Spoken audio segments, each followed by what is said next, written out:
असं अनेकदा होतं नाही का, की एखादं काम आपण अर्धवट सोडतो आणि मग ते डोक्यातून जातच नाही. सतत मनात घोळत राहतं.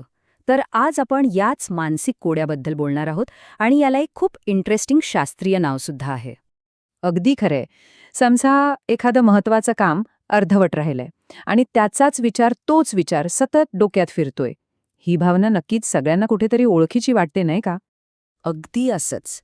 मग ते ऑफिसमधलं एखादं अपूर्ण प्रोजेक्ट असो किंवा अर्धवट वाचलेली कादंबरी, जी आपल्याला रात्री झोपू देत नाही. पण हे असं का होतं? हे विचारचक्र थांबवणं इतकं अवघड का जातं? तर यामागे एक भक्कम शास्त्रीय कारण आहे.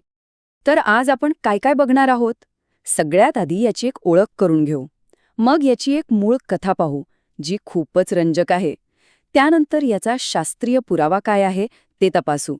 आणि हो, याचा सकारात्मक वापर कसा करायचा हेही समजून घेऊ. अगदी दिरंगाईवा मात करण्यासाठी सुद्धा. चला तर मग सुरुवात करूया. ओके. तर ह्या मानसिक स्थितीला मानसशास्त्रात एक खास नाव दिलं गेलं आहे. त्याला म्हणतात झायगार्निक इफेक्ट किंवा झायगार्निक प्रभाव. म्हणजे नक्की काय? सोप्या भाषेत सांगायचं झालं तर आपला मेंदू पूर्ण झालेल्या कामांपेक्षा अर्धवट किंवा मध्येच थांबवलेली कामं जास्त लक्षात ठेवतो. म्हणजे बघा ना, जी गोष्ट पूर्ण झाली ती मेंदू बाजूला सारतो, पण जे अपूर्ण आहे त्याला मात्र तो घट्ट पकडून ठेवतो. आणि म्हणूनच आपण 1000 कामं केलीत तरी त्या एका अर्धवट कामाकडेच आपलं लक्ष वेधलं जातं. आता ही संकल्पना आली कुठून? या प्रभावाचा शोध लागला कसा? तर याची गोष्ट ना खूपच इंटरेस्टिंग आहे.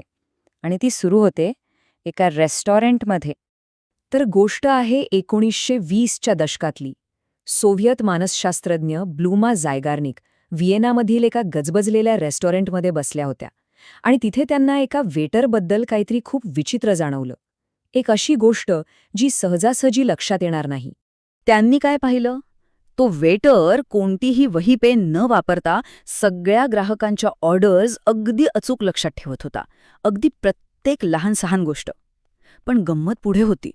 एकदा का त्या टेबलचं बिल दिलं गेलं की तो वेटर त्या ग्राहकांनी काय ऑर्डर केलं होतं हे पूर्णपणे विसरून जायचा. म्हणजे बघा, जी कामं अपूर्ण होती, म्हणजे ज्यांचं बिल यायचं बाकी होतं, ती त्याच्या लक्षात होती आणि जी कामं पूर्ण झाली ती तो विसरून गेला होता.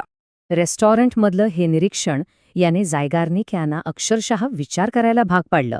त्यांना कळून चुकलं की ही काही साधीसुधी गोष्ट नाहीये आणि मग त्यांनी ठरवलं की याचा आता शास्त्रीय परीक्षणच करायला हवा.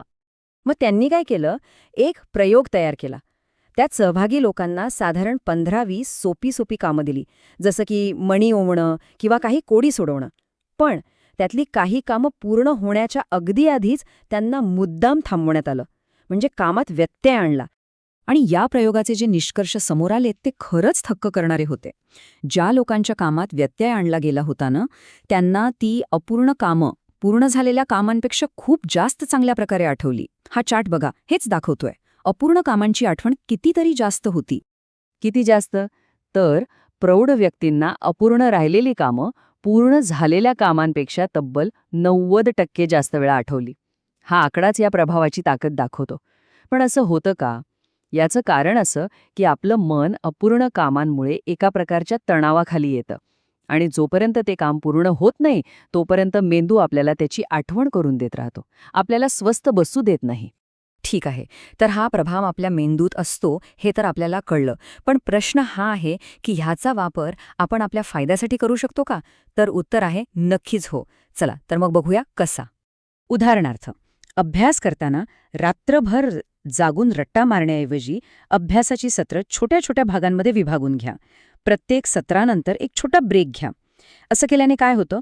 तो विषय अपूर्ण राहतो आणि मग झायगार्निक इफेक्टमुळे ती माहिती आपल्या मनात सक्रिय राहते, घोळत राहते आणि याचा परिणाम परीक्षेपर्यंत जास्त विषय लक्षात राहतात. आणि हो, टाळाटाळ करण्याची किंवा कामाला पुढे ढकलण्याची सवय म्हणजे प्रोक्रॅस्टिनेशन, त्यावर तर हा एक जबरदस्त उपाय आहे. फक्त काय करायचंय? कामाची सुरुवात करा. फक्त पहिलं पाऊल उचला, मग ते कितीही छोटे का असेना. एकदा का तुम्ही काम सुरू केलंत की झायगार्निक इफेक्ट आपोआप कामाला लागतो.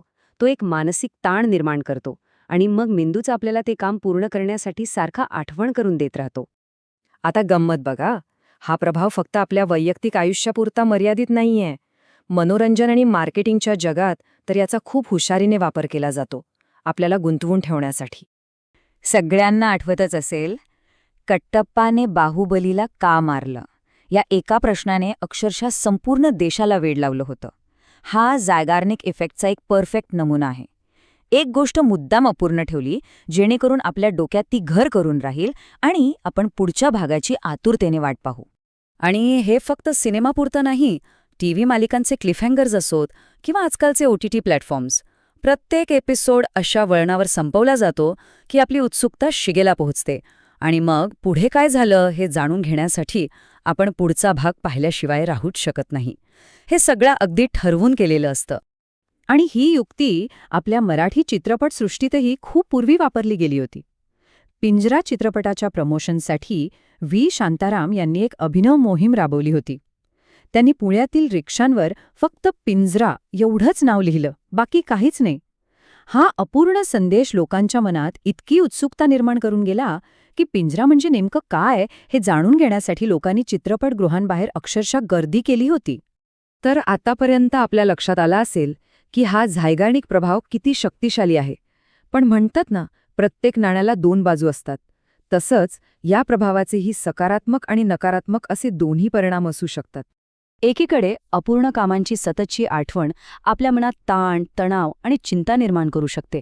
पण दुसरीकडे तेच काम जेव्हा आपण पूर्ण करतो तेव्हा मिळणारं समाधान आणि वाढणारा आत्मविश्वास तोही प्रचंड असतो. ती भावना खूप छान असते. खरं तर आपले आयुष्यसुद्धा एका अर्थाने एक अपूर्ण प्रवासच आहे. नेहमीच काहीतरी करायचं शिल्लक असतं. मग अशा वेळी अपूर्णतेकडून पूर्णत्वाकडे जाणारा हा मार्ग तोच आनंददायी कसा बनवता येईल, हा एक विचार करण्यासारखा प्रश्न आहे, नाही का?